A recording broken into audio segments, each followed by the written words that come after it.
in many different ways. I would say 70% of illnesses on the planet, all kinds, are self-created. The last 29 years, I have not been able to cancel one program because I'm running temperature, I got a cold, I got this, I got that. One way or the other, if it happens, then you will see, you will not at all fall sick so often.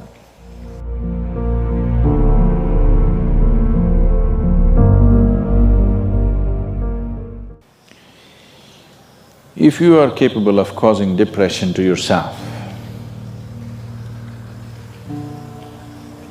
I'm saying this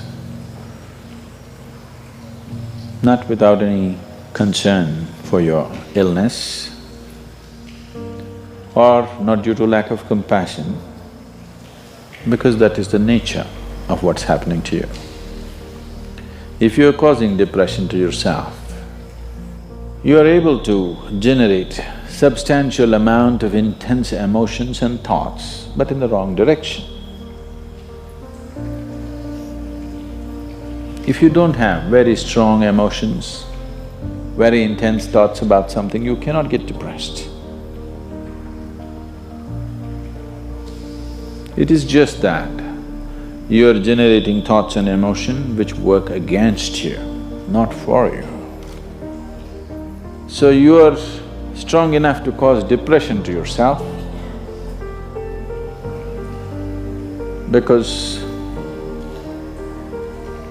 for you to cause a mental illness for yourself, unless you're pathologically ill, which is just a small number of people, rest are all self-created.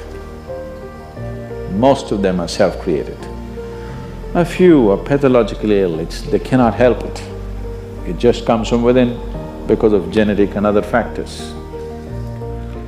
Almost everybody here, if we train them towards a certain kind of thought process and emotion and push them a little bit with the outside situations, almost everybody will go lose their mental balance. They will become clinically ill. They can be driven to madness, I'm saying, because the line between sanity and insanity is very thin. People keep pushing it. You get angry, you're pushing the line. It's a thin line. In fact, when you get angry, you know you're pushing the line. That's why the expression, I was mad at somebody.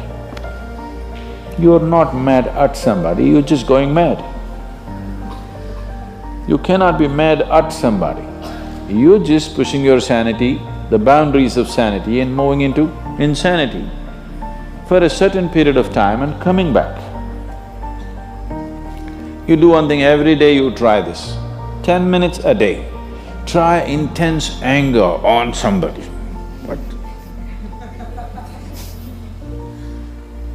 You will see in 3 months' time, you will be clinically there. Yes. Just try it if you want. Because if you keep pushing the line, you go mad and you come back, you go mad and you come back, one day you're not able to come back, that's all. One day you're not able to turn back, then you're clinically ill. You must understand, even if you got angry for a moment, you're already ill. Maybe you don't get the certificate of diagnosis. They don't slap a certificate on you that you're gone, but you are going, isn't it? You think it's your right to throw tantrums? You think it's your right to get angry with people? You think it's your privilege to be depressed so that you'll get attention from somebody? You keep playing this, one day you will not be able to turn back. Keep crossing the line every day, one day you will see you cannot cross back. That day, you need a doctor.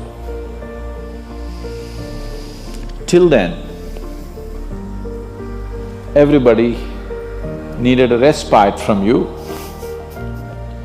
but the day you can't cross back, they get the respite because now they can catch you and give you to a doctor. Otherwise, you're temporarily going mad every day, many times a day.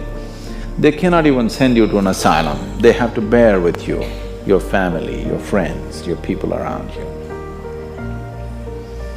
If you get at least truly clinically ill, we can hand you over.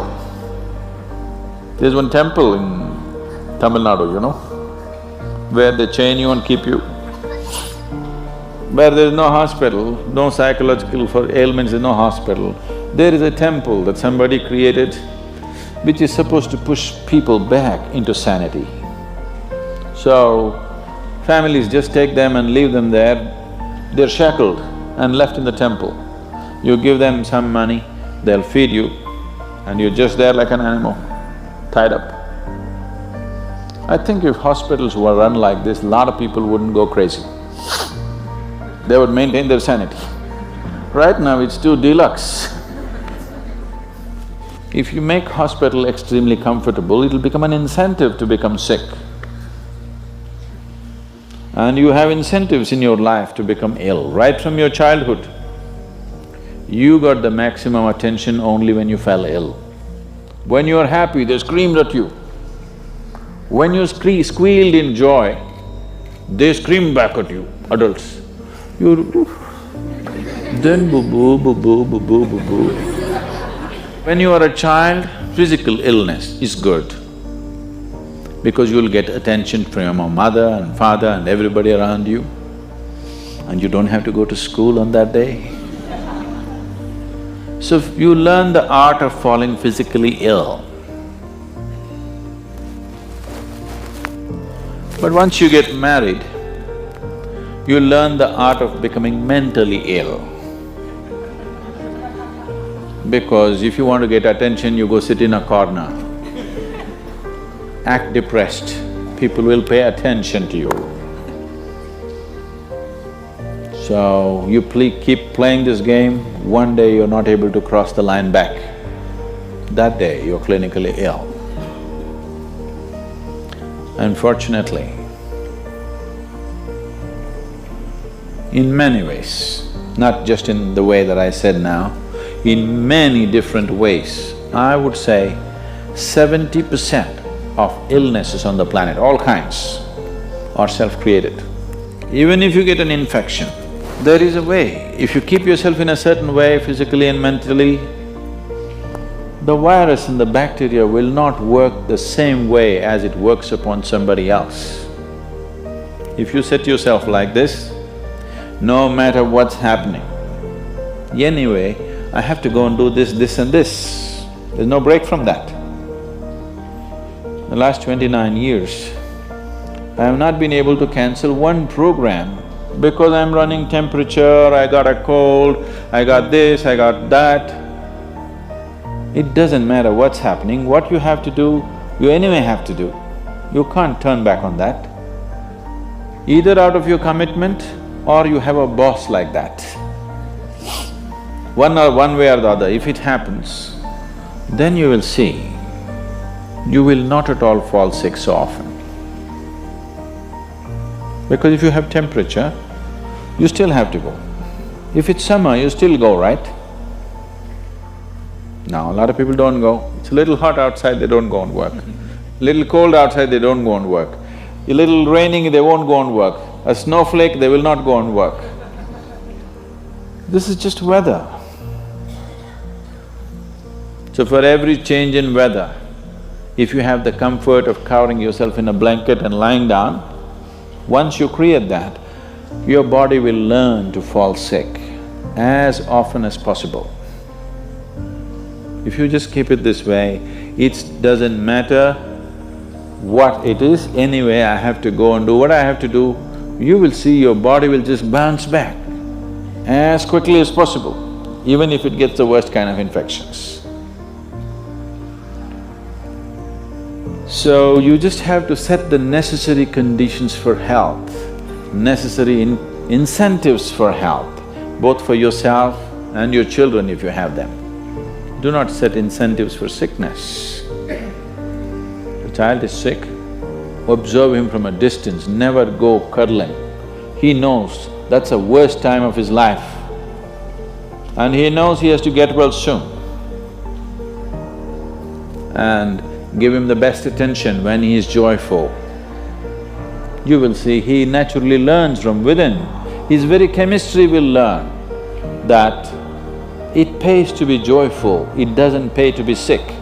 If you make this very clear to your own biology, to your own chemistry and to everybody around you, you will see people will not fall sick as often as they are right now. So set that up for yourself. You will see you will get healthy. If you can turn your mind this way, you can also turn it this way. I want you to understand this. No, I am like this because my father abused me when I was 7 years of age. If you know all that bullshit, you can as well turn yourself around, isn't it? It's time. You must understand, mentally, physiologically, chemically, energy-wise, you must clearly understand it doesn't pay to be sick, unhappy, depressed. It doesn't pay. To be joyful and ecstatic, it pays. If you make this clear to all these people inside, they will all behave properly.